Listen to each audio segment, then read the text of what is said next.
Hola, esta es la clase correspondiente al 16 de abril del año 2020 del curso de Derecho Civil y Comercial número 5 de la Universidad Nacional de La Matanza. Hoy vamos a ver algunas cuestiones relativas al régimen de bienes del matrimonio. Como es una clase de tipo introductoria, vamos a ver algunas cuestiones generales y luego los casos en particular. Muy bien, avancemos. ¿Qué implica un régimen de bienes del matrimonio? Es decir, ¿de qué hablamos cuando hablamos de un régimen de bienes del matrimonio? Está claro que la celebración del matrimonio produce consecuencias económicas entre los cónyuges. Y los ordenamientos se han dedicado siempre a regular algún tipo de régimen de bienes del matrimonio.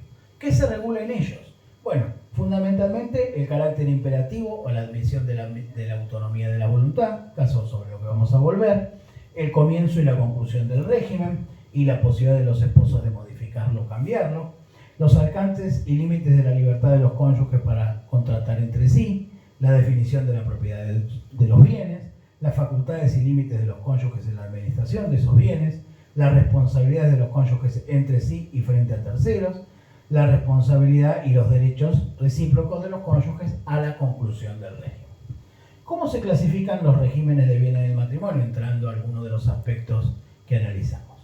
Bueno, la primera clasificación es de acuerdo a su base normativa. Aquí aparecen tres tipos de regímenes. Los regímenes de tipo imperativo, los regímenes convencionales y los regímenes libres.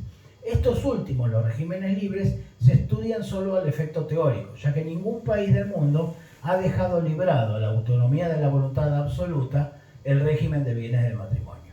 En palabras de Yémolo, a ningún constructor se le escapa la calidad de sus ladrillos, razón por la cual, si la familia es la base de la sociedad, la familia matrimonial es la base de la sociedad, lo lógico es que exista un régimen sólido de bienes del matrimonio.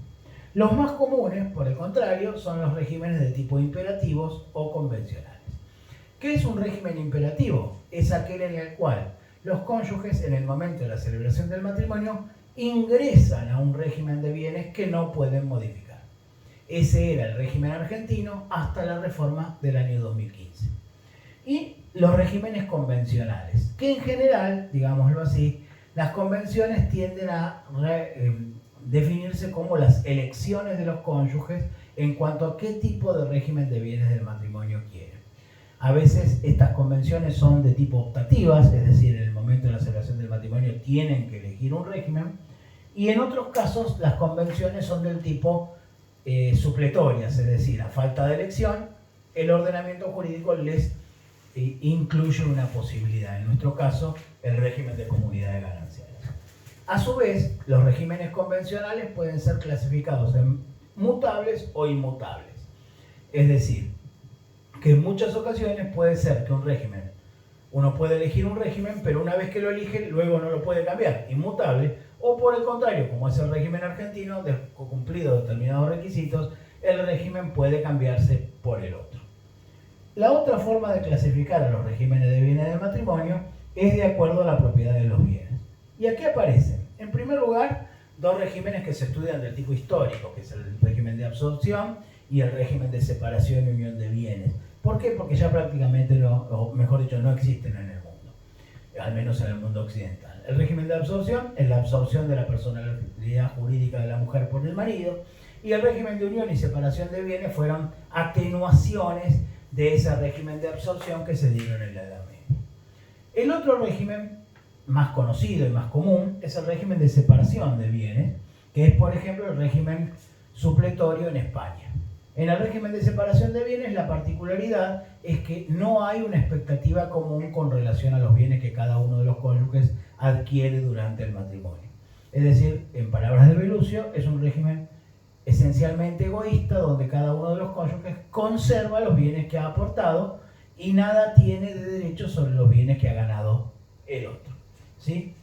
Una variante de este régimen de separación es el régimen de participación en las ganancias, que es el régimen supletorio en Alemania, por ejemplo. Aquí lo que se hace es, durante la vigencia del régimen de bienes, es igual al régimen de separación. Cada uno tiene la propiedad de los bienes que adquiere. Pero a la finalización del régimen se hace una comparación entre lo que ganaron, lo que tenían al principio de la unión y lo que tenían al final y se genera un crédito a favor del que ganó menos y contra el que ganó más. Por eso se llama de participación en la ganancia. Y el régimen más difundido y extendido es el denominado régimen de comunidad. ¿Qué caracteriza un régimen de comunidad? La existencia de un conjunto de bienes destinado a ser dividido entre los cónyuges, en general a la finalización del régimen. Esta comunidad puede tener en el mundo tres extensiones. Puede ser una comunidad universal, es decir, comprender todos los bienes presentes y futuros de los cónyuges. Puede ser una comunidad restringida de muebles y ganancias, donde solo van a ingresar los muebles que tengan en el momento de la celebración del matrimonio y lo que ganen después. O el más extendido, que es el nuestro, el régimen de comunidad de gananciales, o sea, donde solo puede haber bienes, solo se comparten los bienes ganados durante la unión. En cuanto a la gestión de los bienes, también puede clasificarse a los regímenes de bienes del matrimonio, sobre todo a los de comunidad, como de gestión separada, de gestión conjunta o de gestión indistinta. En nuestro caso, hemos optado por un régimen de gestión separada. Muy bien. El artículo 446 regula las denominadas convenciones matrimoniales, que en nuestro derecho positivo son 4. La primera es la convención, las convenciones que son contratos entre los cónyuges destinados a regir algunos de los aspectos del régimen de bienes del matrimonio. ¿Cuáles son esas convenciones en el derecho argentino? Bueno, la primera es la convención de inventario, donde cada uno de los cónyuges puede decir en el momento de la celebración del matrimonio qué bienes lleva este. Este inventario es útil desde el punto de vista de que si existen bienes muebles no registrables, eventualmente puede servirle como para preconstituir prueba del carácter propio de ellos en el régimen de comunidad. La segunda convención es la enunciación de las deudas, es decir, las deudas que cada uno de los contrayentes tiene en el momento de la celebración del matrimonio. La tercera convención son las denominadas donaciones propter nuptias o en razón de las nupcias, que son donaciones que se realizan en los cónyuges sujetas a la condición de que el matrimonio se celebre. Dentro de este tipo de donaciones también pueden incluirse las donaciones que terceros les prometan a alguno de los cónyuges, tal como lo regulan los artículos 451 y 452 del Código Civil y Comercial. En el viejo código solo se permitían las donaciones del marido a la mujer y a partir de la 26.618 se permitieron las donaciones cualquiera sea el sexo de los contrayentes, ¿sí? En cuanto a la forma, y la cuarta convención es la opción por el régimen de separación de bienes. En el derecho argentino existen regulados dos regímenes, el régimen de comunidad y el régimen de separación de bienes. El régimen de comunidad es supletorio, es decir, si los cónyuges no hacen opción, van al régimen de comunidad. Por lo tanto, la opción del 446, inciso D, se reduce al régimen de separación de bienes. En cuanto a la forma de las convenciones, ellas deben hacerse por escritura pública. Sin perjuicio de ello, la opción por el régimen de bienes del matrimonio del artículo 446, inciso D, también puede hacerse por manifestación ante el oficial público competente del registro de Estado Civil y capacidad de las personas. El régimen, una vez elegido, puede ser modificado. Para que sea modificado es necesario, primero, que ambos cónyuges estén de acuerdo en modificarlo, es decir, que estén dispuestos a hacer la convención, y que el régimen anterior haya tenido un año de vigencia. En el derecho argentino no hay límites a esta posibilidad de cambiar, o sea, podrían eventualmente cambiar todos los años, ¿sí? Y el artículo 447, esto es importante, establece la nulidad de cualquier otro acuerdo relativo a cuestiones patrimoniales entre los cónyuges. Es decir, que nuestro número de convenciones prematrimoniales es cerrado a las 4 opciones que permite el artículo 446 y no puede haber otra. Muy bien. Y para ver este tema de las convenciones, veamos un caso práctico. Elvira y Marco se casaron hace unos años y se han enterado de la vigencia del Código Civil y Comercial, que les permite hacer acuerdos sobre el régimen de bienes del matrimonio. Lo consultan a usted, su abogado o abogada. ¿Le resulta aplicable la reforma? Bueno, la reforma le resulta aplicable. ¿Por qué? Porque el matrimonio es una situación jurídica existente al momento de la entrada en vigencia de la norma, razón por la cual le es aplicable el Código Nuevo de acuerdo a los términos del artículo 7 del Código Civil y Comercial. En caso afirmativo, ¿qué deberían hacer para cambiar el régimen? Deberían hacer la convención matrimonial de cambio de régimen prevista en el inciso D del artículo 446. Y deberían hacerlo por escritura pública, siempre y cuando haya transcurrido un año del régimen anterior, que sí se da en el caso. Si quieren hacer un pacto que diga que si alguna vez se divorcian, un inmueble que tienen destinado al funcionamiento de un negocio no será vendido, ¿podrán hacerlo? La respuesta es negativa, no pueden hacerlo. Como les adelanté, nuestras convenciones matrimoniales son números clausus, son supuestos cerrados, razón por la cual no pueden ser modificados. El código regula además un denominado régimen primario. ¿Qué es esto del régimen primario? Son un conjunto de normas destinadas a regir ambos regímenes, tanto el régimen de comunidad como el de separación. Los tres aspectos fundamentales del régimen primario, regulados en el régimen primario, son los siguientes. Por un lado, la contribución a las necesidades del hogar. Ambos cónyuges están obligados a contribuir a las necesidades del hogar en los términos del artículo 455 del Código Civil y Comercial. El segundo aspecto es la protección de la vivienda familiar, que tiene dos aspectos. Por un lado, el asentimiento, es decir, la conformidad del otro cónyuge para disponer de bienes en general de carácter propio del otro, si allí está asentada la vivienda familiar. Y el segundo aspecto de protección de la vivienda familiar es la cuestión relativa a la inejecutabilidad de la vivienda familiar, salvo por deudas que hayan contraído a ambos cónyuges o uno con el asentimiento del otro.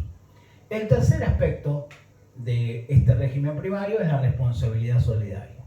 Si cualquiera de los cónyuges ha tomado una deuda destinada a cubrir las necesidades del hogar o la educación de los hijos, ambos cónyuges responden por esa deuda con todo su patrimonio. Por eso la responsabilidad es de tipo solidaria y es una responsabilidad de las denominadas por causa ajena o por persona ajena.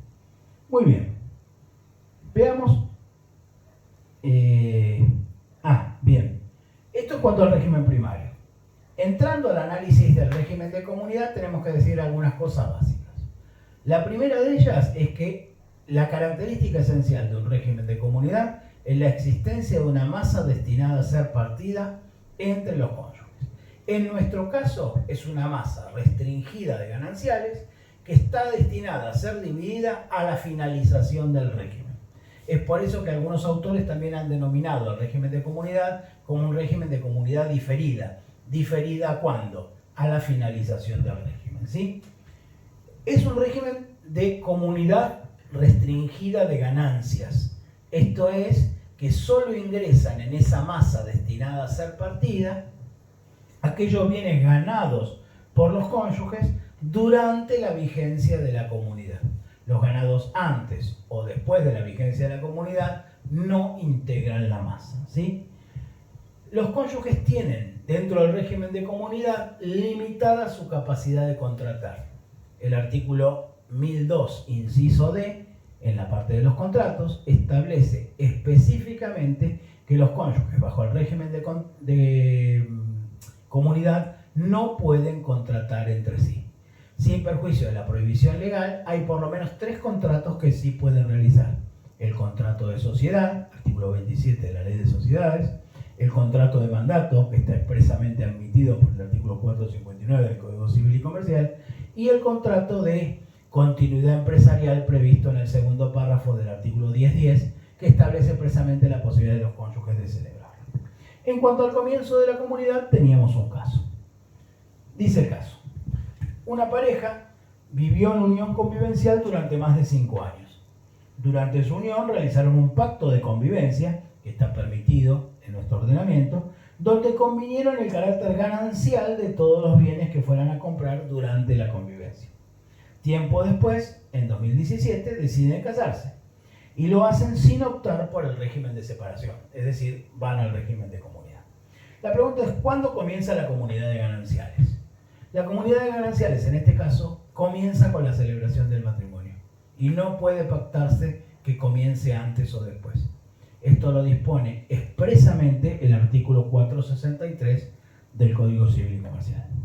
Los bienes adquiridos durante la convivencia. ¿Con qué carácter ingresan al régimen de bienes del matrimonio? Ingresan como bienes propios de cada uno de los cónyuges porque son adquiridos antes de la vigencia de la comunidad. Los ahora esposos deben partir el conjunto de bienes adquiridos durante la convivencia. ¿Por qué procedimiento? No están obligados a partirlos. En general podrían hacerlo, pero no están obligados a hacerlo. De hacerlo, podrían hacerlo dividiendo los bienes como la forma de la división del condominio. Y no tienen obligación de hacerlo, sí tienen obligación de hacerlo judicialmente, porque están impedidos de contratar entre sí y la partición es también un contrato de los que no están habilitados. Muchas gracias.